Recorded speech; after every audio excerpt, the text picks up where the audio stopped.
अस्सलाम वालेकुम देसी फ्लेवर फैमिली, आप देख रहे हैं देसी फ्लेवर विद आपदा। उम्मीद है आप सब ठीक होंगे। आज मैं बनाने लगी हूँ बहुत ही मज़ेदार मैंगो आइसक्रीम, जिसको बनाना बहुत आसान है। चलिए जी रेसिपी स्टार्ट करते हैं। बिस्मिल्लाहिर्रहमानिर्रहीम। यहाँ पर मैंने एक पैकेट व्हिपिंग क्रीम ली है। इसको अच्छी तरह आपने व्हिप कर लेना है। यहाँ मैं आपको दो तरीकों से व्हिप करना बताऊंगी। आप इस तरह मशीन से भी व्हिप कर सकते हैं और ये क्रीम आप ब्लेंडर में डालकर तब भी व्हिप कर सकते हैं। अब इसमें मैंने डाला है कंडेंस मिल्क। 1 कप मैंने कंडेंस मिल्क डाला है और 2 कप मैंगो क्यूब्स। अगर आप ब्लेंडर में कर रहे हैं तो आपने ये करना है, और अगर आप व्हिप कर रहे हैं तो आपने मैंगो क्यूब्स की प्यूरी बनानी है। यहाँ पे इन चीज़ों को ब्लेंड कर लेते हैं और अच्छे कलर के लिए थोड़ा सा इसमें एक चुटकी के बराबर जर्दा रंग डाल देते हैं। इससे कलर बड़ा अच्छा आएगा। इसको फिर से ब्लेंड कर लेते हैं ताकि ये कलर वगैरह अच्छी तरह से मिक्स हो जाए।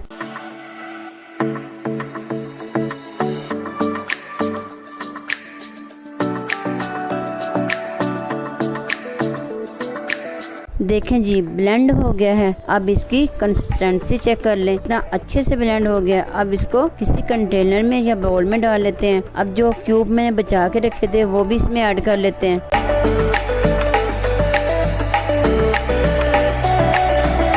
हाफ डालकर आपने पहले इस पे मैंगो क्यूब्स डालने हैं और बाकी की आइसक्रीम डालकर फिर आपने ऊपर मैंगो क्यूब्स डालने हैं।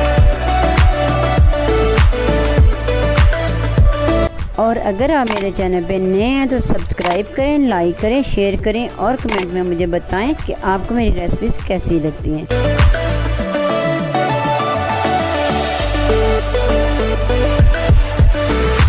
अब आप इसको इस तरह से फॉइल पेपर या फिर किसी ढक्कन की मदद से अच्छी तरह से बंद कर ओवरनाइट या फिर 8 या 10 घंटे के लिए फ्रीजर में रख दें।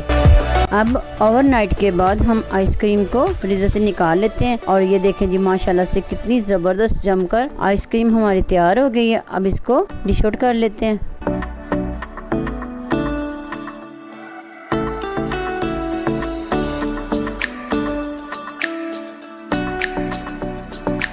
देखें जी कितने अच्छे से आइसक्रीम बनकर तैयार हो गई है। आपने ओवर टाइम के लिए आइसक्रीम को फ्रीजर में नहीं रखना, वरना इसके क्रिस्टल्स बन जाएंगे और ये अच्छे से क्रीमी सी नहीं बनेंगी।